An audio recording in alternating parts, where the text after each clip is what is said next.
আমি তো notary public করি, শপথনামা করি।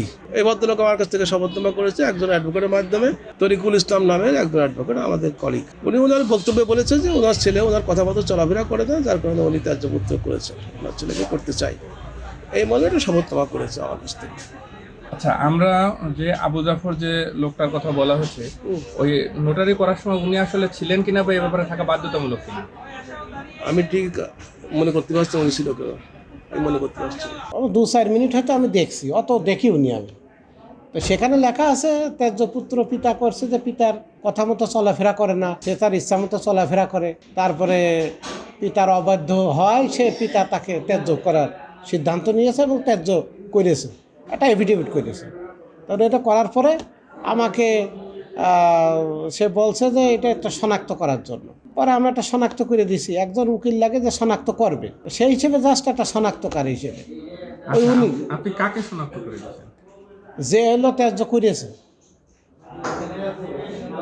উনি কি উনি কি উনি মানে- ওনার বাপ, ওনার বাবা।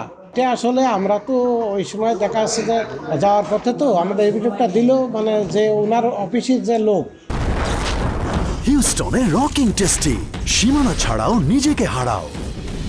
যে বিটুল খন্দকার বললো যে ভাই একটা এফিডেভিট আছে, আপনি একটু শনাক্ত করে দেন। তা আসলে ওখানে একটা লোক দাঁড়িয়েছিল, উনি আবু জাফর কিনা আমার আর সুযোগ হয়ে উঠিনি দেখার। এত বড় একটা গুরুত্বপূর্ণ কাজে আপনারা সিনিয়র আইনজীবী, আপনাদেরকে এই জিনিসটা সত্যতা যাচাই করা না, সত্যতা যাচাই আসলে কি, এগুলো এখন হয়তো আপনারা আসছেন, কিন্তু এরকম আসলে আমি নিজেও ওইভাবে দেখার সুযোগ হয়ে ওঠেনি আমার। যে উনি যে করছে হয়তো ওখানে থাকতে পারে, কিন্তু আমি কোর্টে যাচ্ছিলাম, যাওয়ার পথে আমার কাছে সই নিয়েছে যে আপনি এটা শনাক্ত করে দেন। আপনি আসলে সই যে ওনার অফিসের যে লোক উনি নিয়েছিল। আরেকটা মিডিয়ার লোক আবার আসছে, তাদের সাথে ওই 2-5 মিনিট কথা বলে আমি বাড়ি এসে এইখানেই বসে আছি। এবিটা এসে এখানে পেয়েছে, আমি এইখানে ওই কথা নিয়েই আমি একটা চিন্তাধারায় বা ধান ধরে যে কী বিষয় কী হলো আমি জানলাম না, আমি বড় মামা। আজ কয়েকদিন আগে একটা বিষয় নিয়ে আমি একটু রাগ করলাম, জি জি। রাগ করলে আমি বললাম দেখ, যদি এইভাবে তুই উল্টো পাল্টা চলাফেরা করিস তাহলে তো আমরা তো ন্যূনতম একটা মান ইজ্জত নিয়ে চলি, এলাকায় চলাফেরা করতে হয়। হুম হুম তা তুই তো চলাফেরাটা একটু সংযত কর, একটু সংযতটা করলে ভালো হয় না? হুম হুম। আমি বললাম তুই ডিগ্রি পাস করলে তুই বাংলাদেশের প্রথম শ্রেণীর নাগরিক হবি। অবশ্যই অবশ্যই। তোর তো একটা বুঝ সুঝ আছে। আর হুম, তুই হুম, ভবিষ্যতে দেখা যাচ্ছে সিম্পল বিএড পাস করলেও তুই ল ভর্তি হয়ে হুম। উকালতি পাস করতে পারিস আর না পারিস, লটা ভর্তি হয়ে উকালতি যদি পাস করতে পারিস আলহামদুলিল্লাহ, একটা কিছু তো করে খাতি হবে।